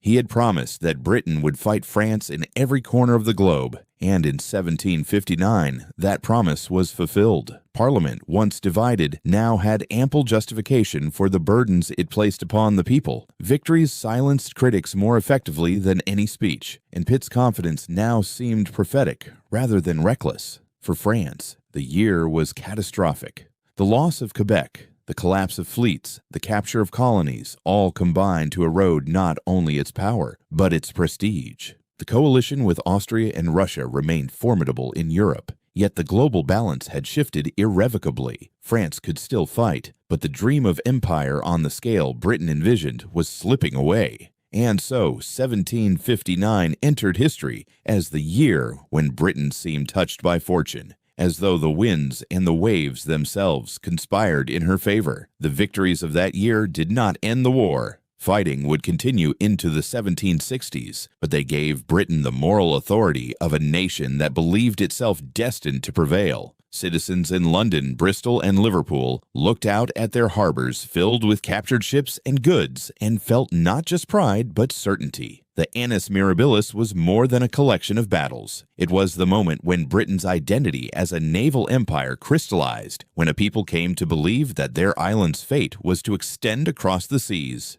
The triumphs of 1759 became part of a longer tradition, linking the present with victories of the past and projecting them into the future. In that year of wonders, Britain felt not merely victorious, but chosen. The wonders of 1759 had given Britain a sense of invincibility, a belief that fortune itself had chosen her cause. Yet triumph carried its own burdens. Victories had been dazzling, but the war was far from over, and the longer it dragged on, the more it tested the patience of nations. Behind the jubilation of an Annus Mirabilis lay the reality that armies, treasuries, and peoples could not endure glory without strain. As the calendar turned to 1760, the conflict entered a new phase, one not of miracles, but of endurance, marked by fading strength among Britain's enemies, the passing of an old king, and the reshaping of politics at home. By 1760, the war that had begun with scattered skirmishes in distant valleys had swollen into a global struggle that tested the endurance of nations.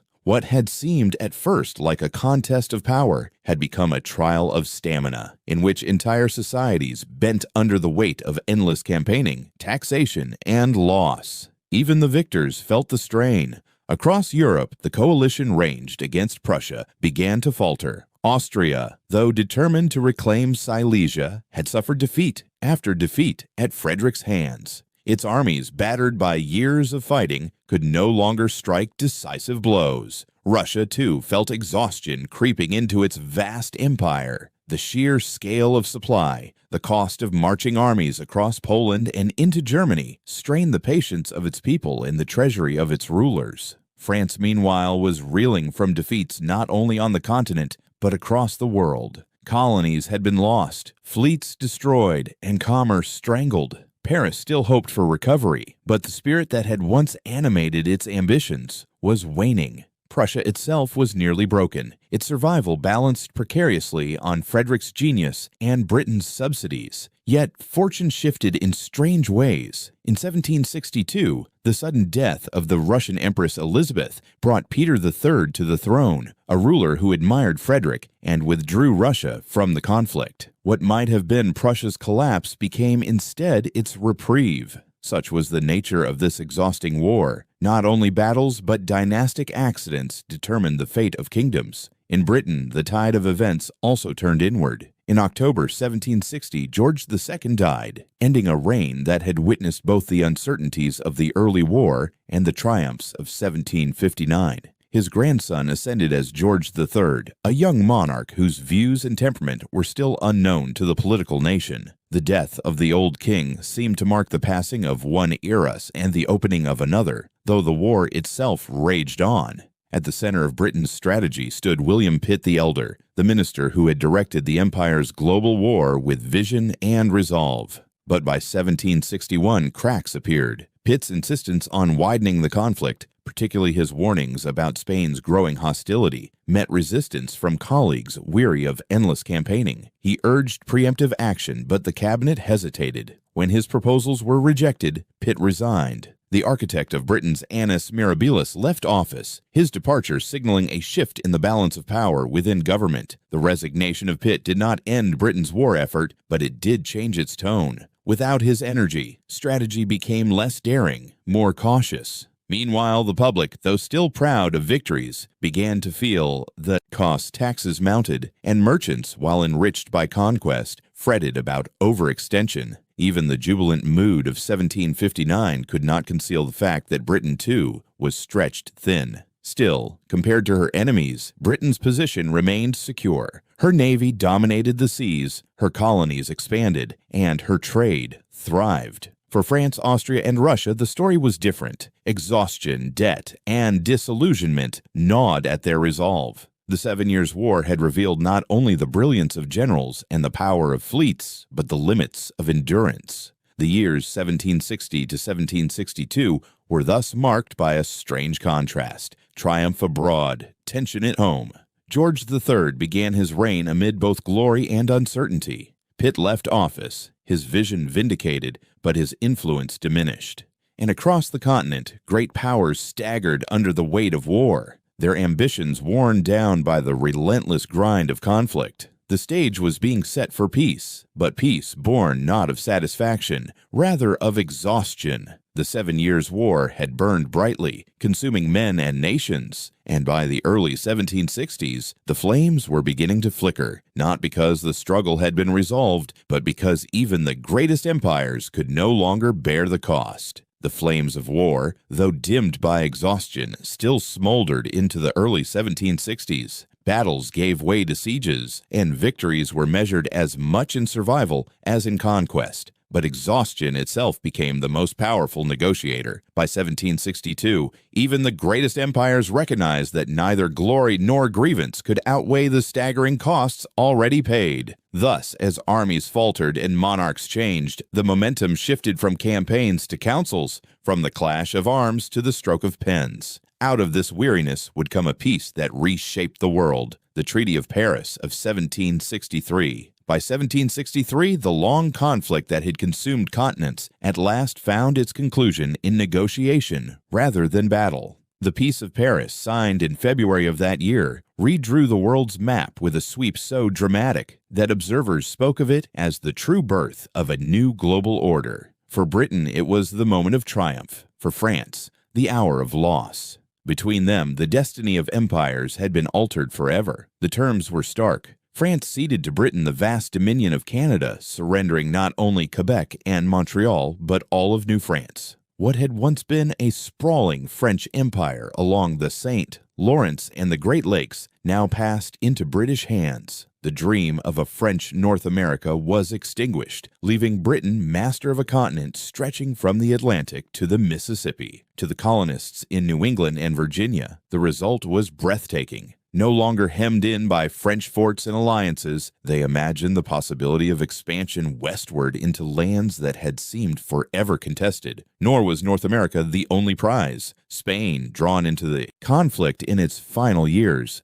agreed to cede Florida to Britain. With this, Britain gained control of the entire eastern seaboard, from the icy shores of Canada to the tropical coasts of Florida. The Caribbean remained contested, yet Britain held key islands and maintained naval superiority that ensured its trade flourished. In Asia, the victory was equally decisive. The battles fought in Bengal, the triumph at Plassey, and the steady erosion of French positions culminated in Britain's recognition as the paramount European power in India. While France retained trading posts by treaty, its political influence had collapsed. The East India Company, empowered by conquest and revenue, now stood as the foundation of Britain's dominion in the East. From this moment, India would become not merely a trading partner, but the cornerstone of a growing empire. For France, the settlement was devastating.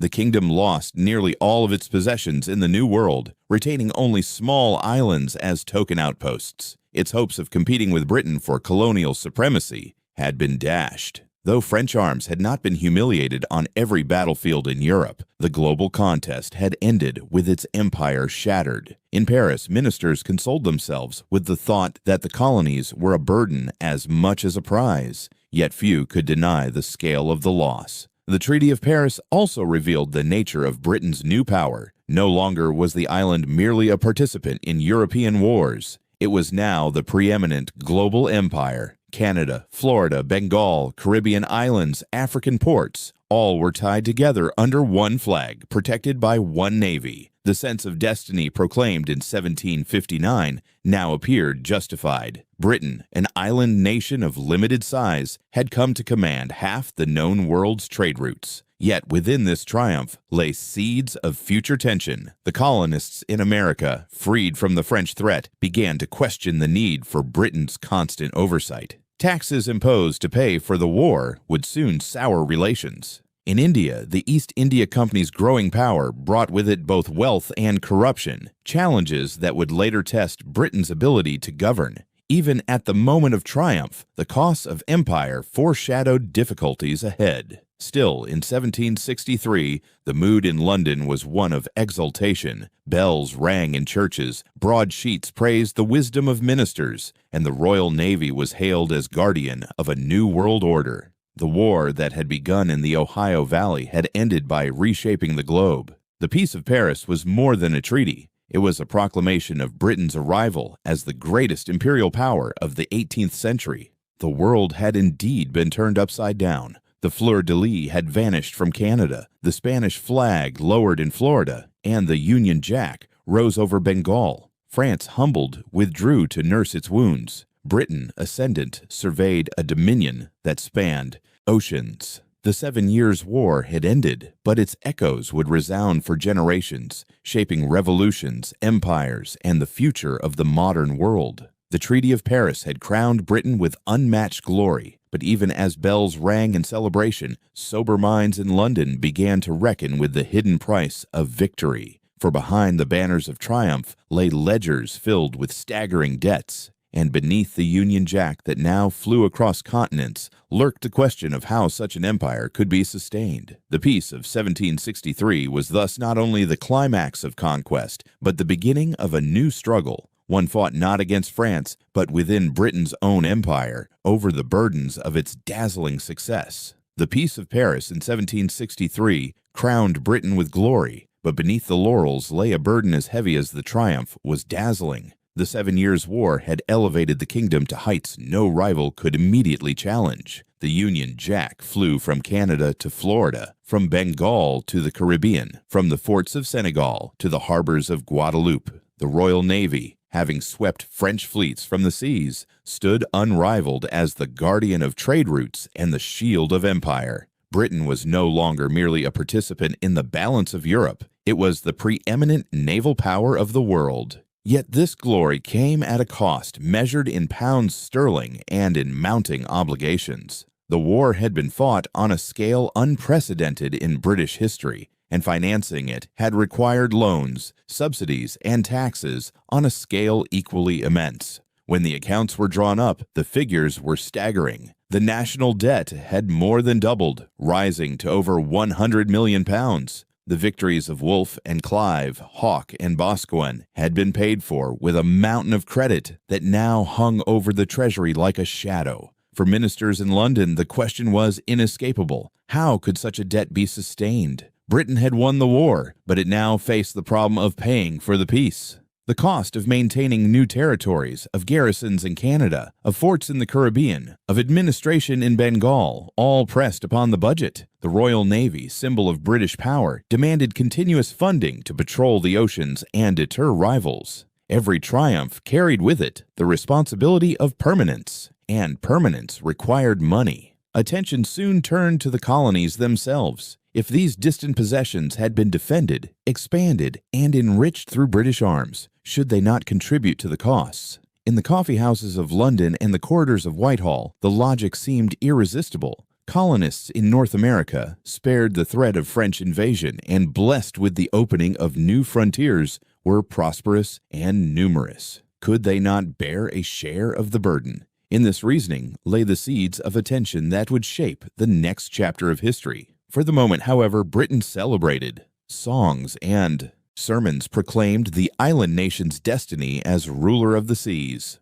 Merchants spoke of limitless opportunity, of ships carrying sugar, tobacco, and tea across oceans secured by the Navy. Parliamentarians congratulated themselves on the achievement of empire, imagining a future in which Britain's prosperity would only grow. But beneath the jubilation was a quieter recognition that the empire's foundations rested upon fragile finance. The paradox of 1763 was thus clear. Britain had never been stronger, and yet it had never been more indebted. The fleet that commanded the oceans, the colonies that stretched across continents, the prestige that silenced rivals, all of these required resources that exceeded even the wealth of a mighty commercial nation. In victory, Britain had inherited a global empire, but also the global costs that came with it. The 7 Years' War had created a dual legacy: triumph abroad and strain at home. For ordinary Britons, taxes weighed heavier than before, the price of empire borne in daily life. For colonists in America, the first murmurs of discontent stirred as new policies loomed. And for the government in London, the challenge was stark: how to sustain the glory of empire without being crushed by the weight of its own debt. Thus began the uneasy peace of the 1760s, a peace filled with grandeur on the map, but fraught with tension beneath the surface. Britain stood at the summit of power, yet every summit casts a shadow. The world was hers to command, but the cost of command would soon ignite conflicts of a different kind, ones not between nations, but within the empire itself. The uneasy peace that followed the Treaty of Paris revealed Britain's paradox: a nation stronger than ever, yet burdened by debts and obligations as vast as its empire. And yet, the consequences of victory could not be measured in Britain's treasury alone. The 7 Years' War had not only altered the fortunes of London, Paris, or Berlin, it had reshaped the entire world. From the rice fields of Bengal to the forests of Canada, from the sugar islands of the Caribbean to the coasts of Africa, the map of empire had been redrawn, and with it, the destinies of peoples far beyond Europe's shores.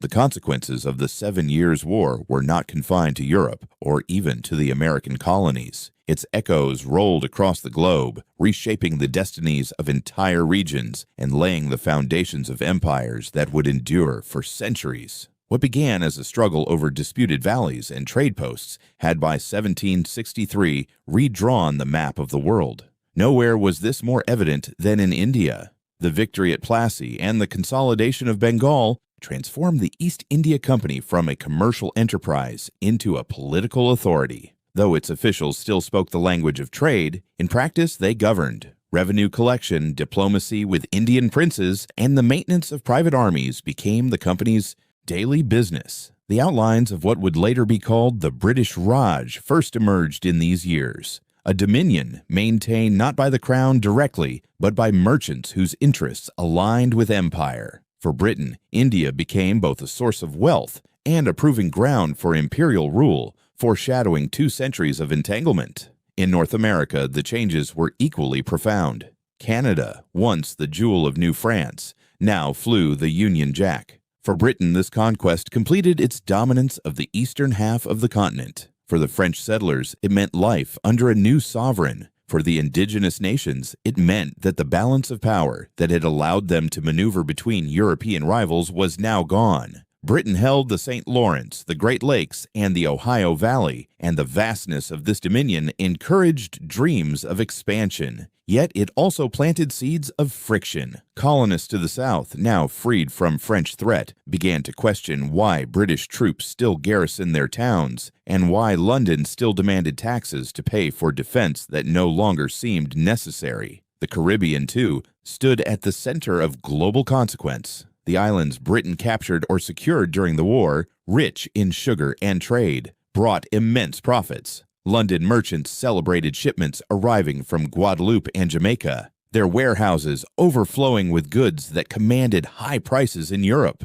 Yet this very wealth became a source of contention. Some argued that Caribbean islands, small but lucrative, were more valuable than vast tracts of land in Canada. Others insisted that strategic depth in North America mattered more than sugar profits. The debate revealed an empire with competing priorities: trade versus territory, quick riches versus long-term security. In Africa, the capture of Senegal and Gambia tied Britain more tightly into Atlantic trade networks. Ports once guarded by French guns now served British ships, connecting African goods to Caribbean plantations and European markets. These conquests were less celebrated in London's pamphlets, but mattered deeply to merchants who saw their fortunes expand. They also revealed a truth of empire, that every conquest, whether in Bengal, Canada, or the Caribbean, was part of a single interconnected system. Thus, by the mid-1760s, Britain's empire spanned continents in a way no European power had previously achieved. India opened paths to Asia, Canada secured North America, the Caribbean enriched the treasury, and Africa provided links in the chain.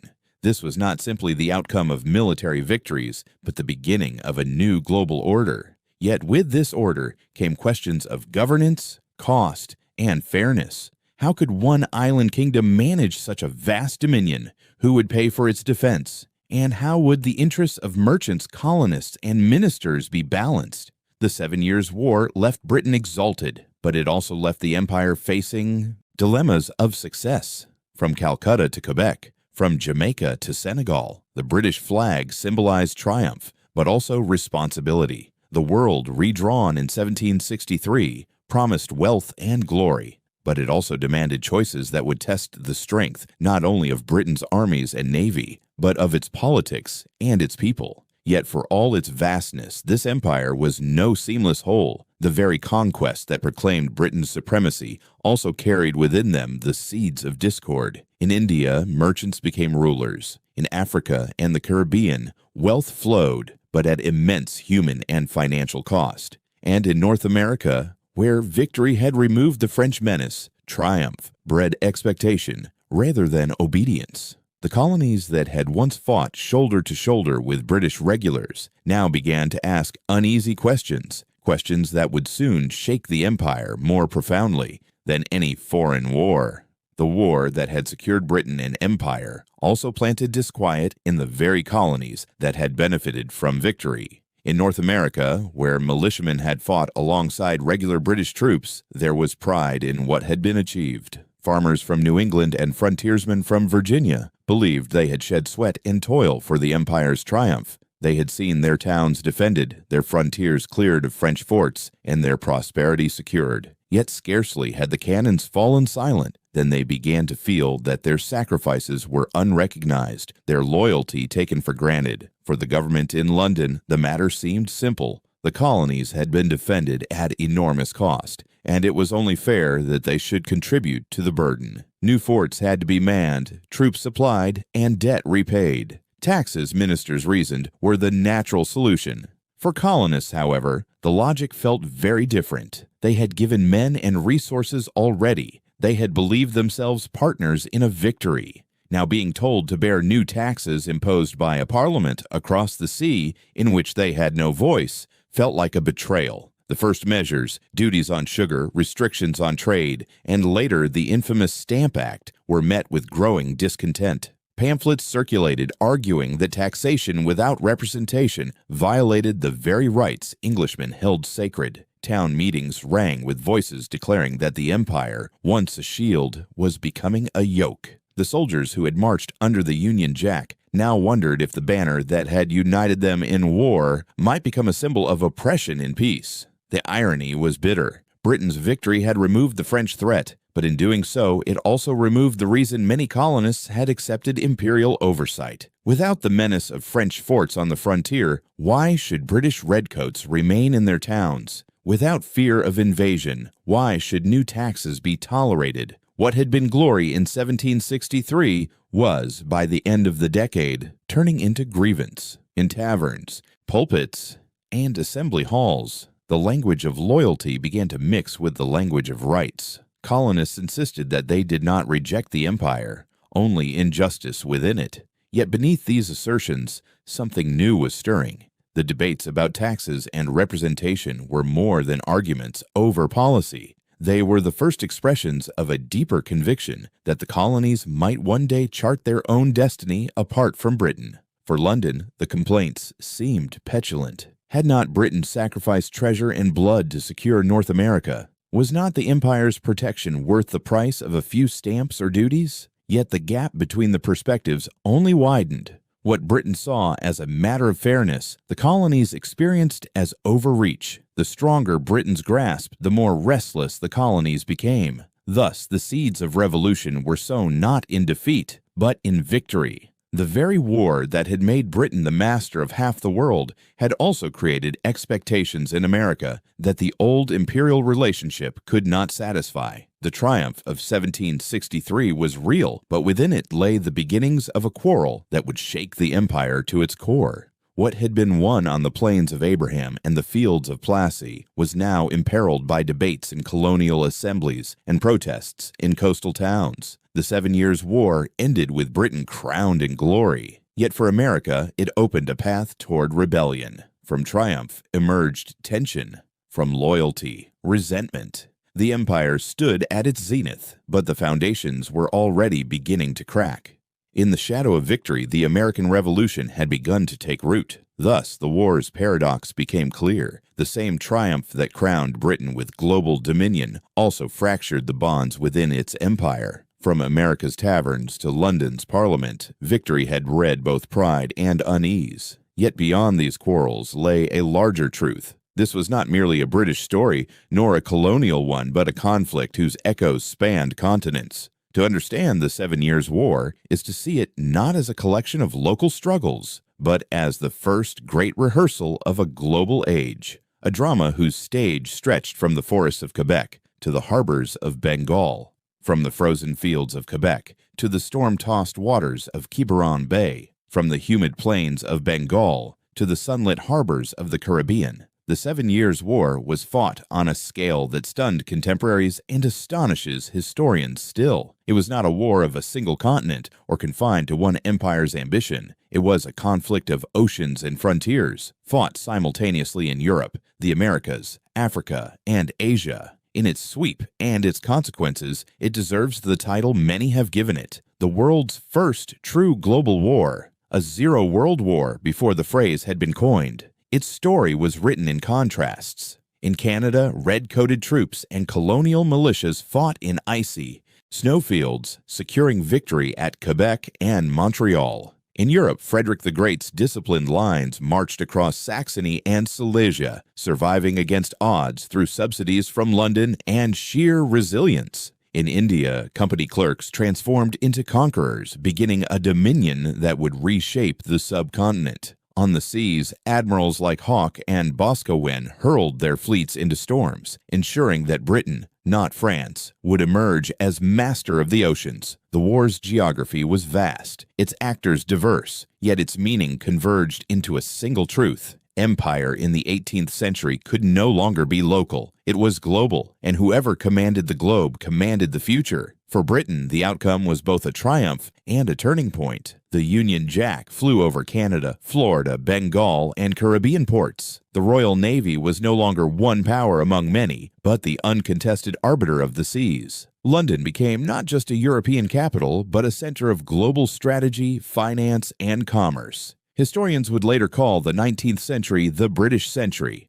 but its foundations were laid here in the treaties and victories of 1763. At the same time, however, triumph carried contradiction. The debts of war and the taxes imposed to pay them opened fissures in America. The colonies, once loyal, now began to imagine another destiny, one that would soon give rise to the United States. Thus, the 7 Years' War forged both the height of the British Empire and the seedbed of its greatest loss. For France, the war was a wound, but not an end. Though stripped of Canada and humbled overseas, it turned inward, preparing for the struggles that would convulse Europe itself within a generation. For Spain, drawn in late, it learned the risks of an empire overstretched. For Prussia, survival alone was a victory, ensuring its rise as a central power in German and European politics. For the wider world, the war reshaped maps, altered economies, and bound continents more tightly into a single, interdependent system.